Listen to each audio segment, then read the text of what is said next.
Hello and welcome to anyone and everyone who's decided to watch this video. Today I am doing a quick little look over of the Transformers Legacy United Deluxe Class Cyberverse Universe Slipstream. And this is one of those videos that I am doing outside on my deck, despite the fact that it is damp from a rainstorm yesterday, because I just don't feel like busting out my Ninja Turtles playset for this.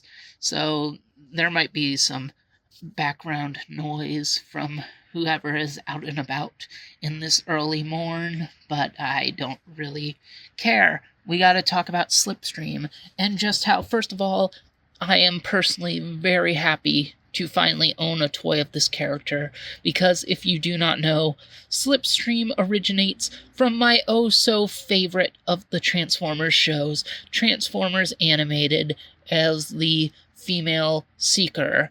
And in my opinion, this is a Transformers animated figure, even though it's advertised as Cyberverse Slipstream. But, I don't really care that much about Cyberverse as a show. Oh, yes, that's going to probably make some people very mad, because I know a lot of people like it, and if you do, I'm happy for you. I liked aspects of it, but overall, not my favorite series.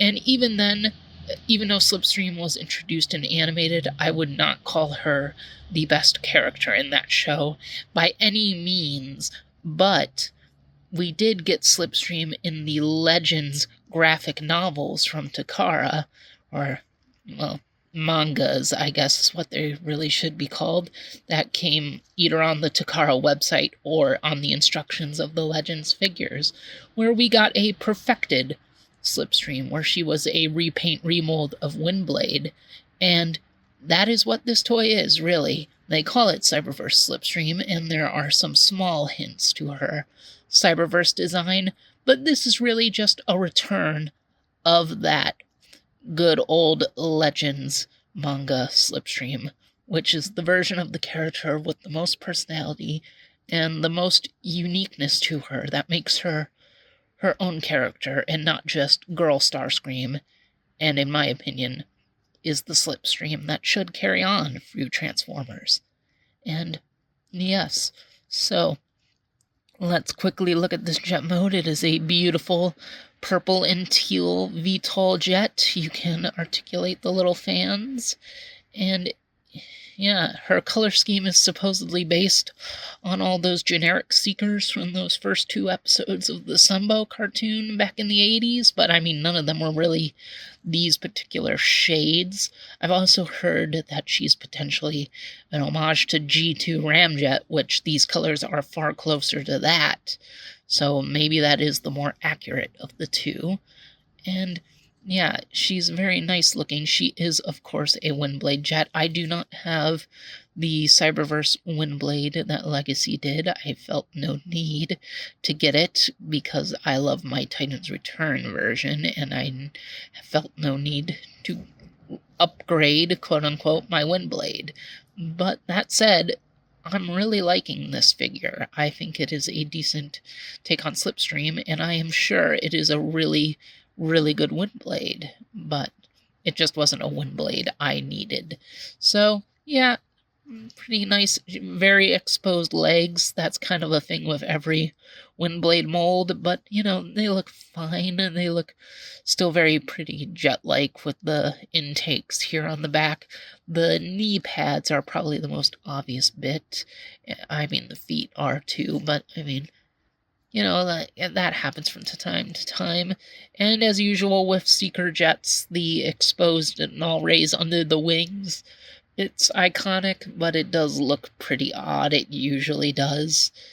And yeah, that's about it. She's a very basic jet.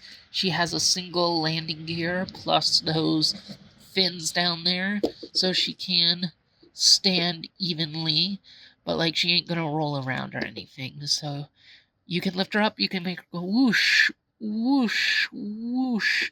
And for size comparison, let's keep it in the animated wheelhouse and bring in the wondrous, the beautiful Voyager-class animated Optimus from the beginning of the year. two really great figures that look really great together, completing, well, not completing because the modern animated collection is nowhere near complete, but expanding it in my eyes, because this is going in the animated collection or the G1 collection, wherever I want to play with my Slipstream. That's what this figure does for me. It represents my oh-so-favorite series, as I will constantly remind you. So I think that's about it with the jet mode. Let's pull her away and take a quick look at her good old robot mode. Whoosh. And here we go. Here she is, our little seeker girl in her robotic form. And she looks alright. She is very much a Windblade remold. I mean, that's pretty obvious. And her wings can go around whichever way you want them to make them look best. And the two things that do kind of irk me on her: the paint matching for her chest to the rest of her purple is not the greatest, and it doesn't work as well as I'd like it to. And something that really bothered me when she was first shown off, and I think is better on the final figure, but I'm still not too into it, is her head sculpt. They have mentioned in the reveal video for it how they wanted this to kind of resemble their new Voyager G1 Seekers, so she matches with them. And now the neighbor's dogs are barking at me to get attention. Oh boy.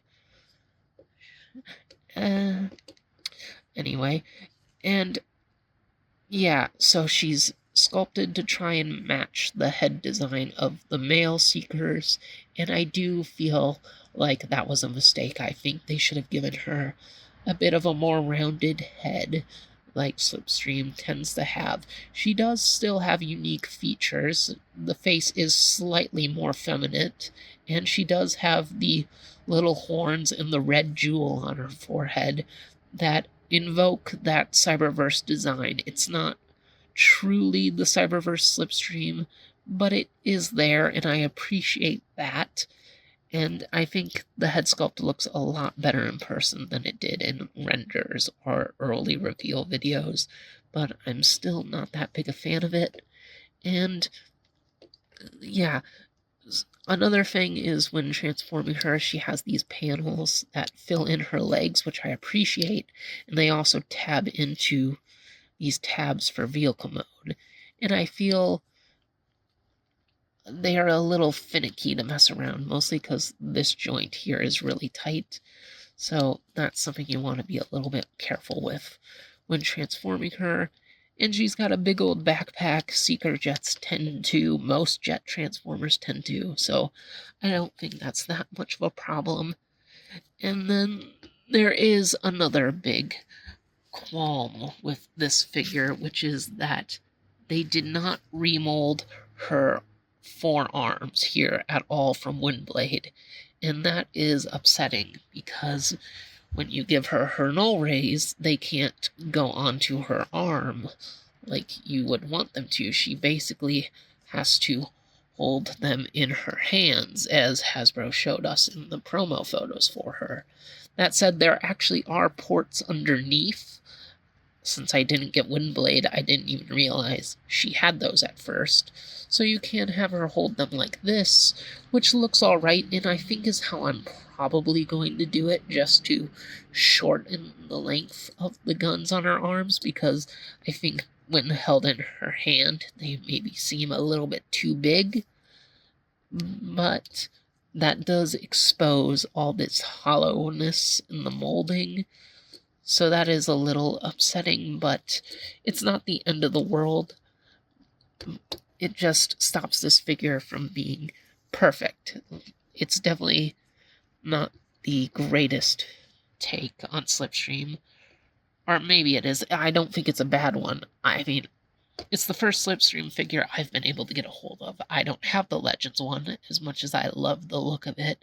And I've always heard that mold, because I don't have the original Windblade either, is a bit finicky.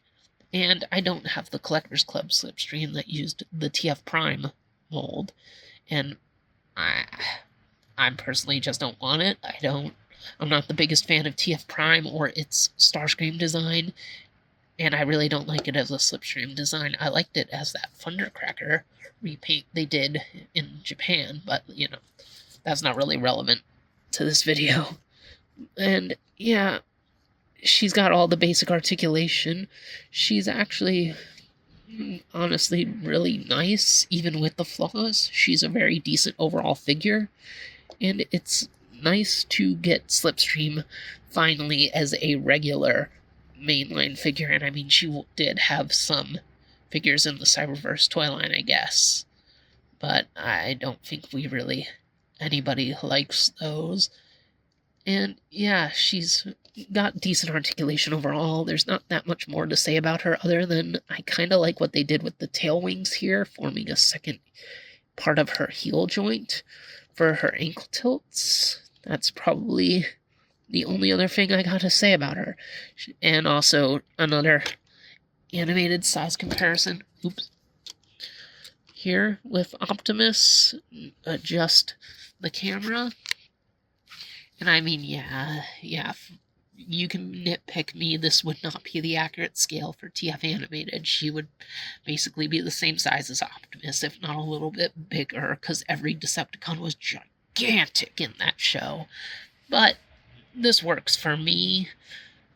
I just am really glad to finally have this purple girl in my collection. Even if she's not perfect, she's not bad either. So I think if you want a Slipstream, you should look into getting this one. It'll definitely be the cheapest option for a good Generations styled take on the character.